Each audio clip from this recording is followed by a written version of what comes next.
Hi, welcome to this course. நம்ம overall எல்லாத்தையும் பார்த்தாச்சு. இப்போ இந்த கோர்ஸில் நம்ம என்ன பார்க்க போகிறோம் அப்படின்னா, நம்மளோட பேமெண்ட் எப்படி செட் பண்ணுறது அப்படிங்கிறத பார்க்க போகிறோம்.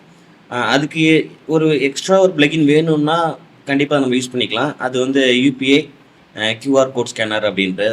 அது எப்படி நீங்கள் சர்ச் பண்ணணும் அப்படின்னா, யூபிஐ அப்படின்னு டைப் பண்ணாலே வந்துடும். ஸோ இந்த பிளகின் தான் UPI QR code payment for WooCommerce அப்படின்ட்டு இருக்குல்ல, இந்த பிளகின் தான் நம்ம யூஸ் பண்ண போகிறது.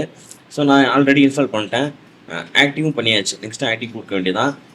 இந்த பிளகின் ஆட் பண்ணும்போது அடிஷ்னல் பிளகின் ஆர் ரெக்யூட் அப்படின்னு போட்டிருக்குல்ல, அது கண்டிப்பாக தேவைப்படும். ஸோ அது ஆட்டோமேட்டிக்காகவே அந்த இடத்துல ஆட் ஆகிடும். அந்த கிளிக் பே அப்படின்னு இருக்குல்ல, அடிஷ்னல் பிளகின் ஆர் ரெக்யூட், இந்த இந்த இந்த இது செக்ஷன் தான் ஆட் ஆகும். நம்ம அதுக்கு WooCommerceலேயே பேமெண்ட் செக்ஷன்லேயே இருக்குது. பேமெண்ட் செக்ஷன்லேயே நீங்கள் போனீங்கன்னா, நீங்கள் பேபால் அக்கௌண்ட் வச்சுருந்தீங்கன்னா கண்டிப்பாக அந்த இடத்துல நீங்கள் ஆட் பண்ணிக்கலாம். PayPal account, direct transfer, cash on delivery அந்த மாதிரிலாம் நீங்கள் தேர்ட் பார்ட்டி கூட வச்சுக்கலாம். இருந்தாலும் இந்த சொல்கிறேன்னா அந்த யூபிஐ ஸ்கேனிங் இருக்குல்ல, அந்த பிளகின் யூஸ் பண்ணுறது மூலியமாக நீங்கள் ஸ்கேன் பண்ணுறது கொஞ்சம் இதாக இருக்கும். ஒன்றும் கிடையாது. அது அந்த பிளகினை நீங்கள் இன்ஸ்டால் பண்ணதுக்கப்புறம் செட்டிங்ஸ் இருக்குல்ல, செட்டிங்ஸ் போயிருங்க. நான் டீஆக்டிவேட் பண்ணி வச்சுருக்கேன். ஆக்சுவலி நான் ஆக்டிவேட் பண்ணிக்கிறேன் திரும்ப. நெக்ஸ்ட்டு செட்டிங்ஸில் போய்க்குங்க. செட்டிங்ஸில் போனதுக்கப்புறம் பேமெண்ட் செக்ஷன் இருக்குல்ல, அதில் ஒன்றுமே கிடையாது.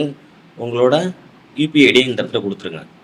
மெர்ச்சன்ட் யூபிஐ ஐடின்னு இருக்குல்ல, இதை மட்டும் கொடுத்துட்டா போதும். சிம்பிள், வேலை முடிஞ்சாச்சு. நான் கொடுத்துட்டு சேவ் சேஞ்ச் கொடுத்தாச்சு. அதுக்கப்புறம் நம்ம போய்ட்டு நம்மளோட வெப்சைட்டை போய் சர்ச் பண்ணி பார்க்கலாமா. இப்போ இந்த இடத்துல இந்த ப்ராடக்ட்டை நம்ம வாங்க போகிறோம் அப்படின்னா, okay add to cart item கொடுத்தாச்சு. செக் அவுட்டுக்கே போயிடலாம். செக் அவுட் கொடுத்தாச்சு.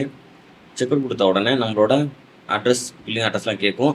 அதுக்கப்புறம் நீங்கள் என்ன பண்ணுறீங்க அப்படின்னா, அந்த 2 ஆப்ஷன் காட்டும். இந்த பே யூபிஐ இதை வேணால் நீங்கள் டிஆக்டிவேட் பண்ணிக்கலாம்.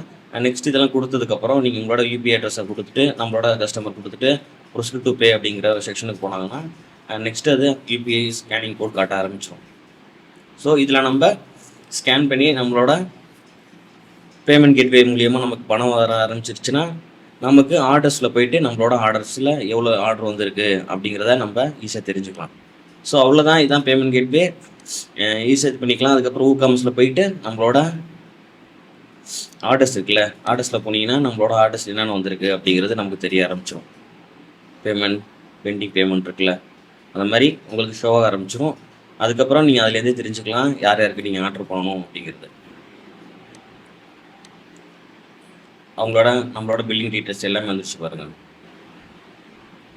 குவாலிட்டி என்னென்னு கேட்டிருக்காங்களோ அது பண்ணிக்கலாம். ஆன் ஹோல்டு கொடுத்துக்கலாம், இல்லை ப்ராசஸிங் கொடுத்துக்கலாம், இல்லை கம்ப்ளீட் கொடுத்துக்கலாம்.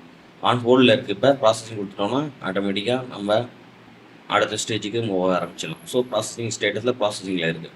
ஸோ அவ்வளோதான், இதுதான் நம்மளோட பேமெண்ட் கேட்வே செட் பண்ணுறது அப்படின்னு. நெக்ஸ்ட்டு நம்ம ப்ரீ ஃபோட்டோ எல்லாத்தையும் பார்க்கலாம். தேங்க்யூ. கலைவத்தில் தலை சிறந்தவன், திசை எட்டு புகழ் கொண்டவன், ராவண பெரும்பாட்டன்.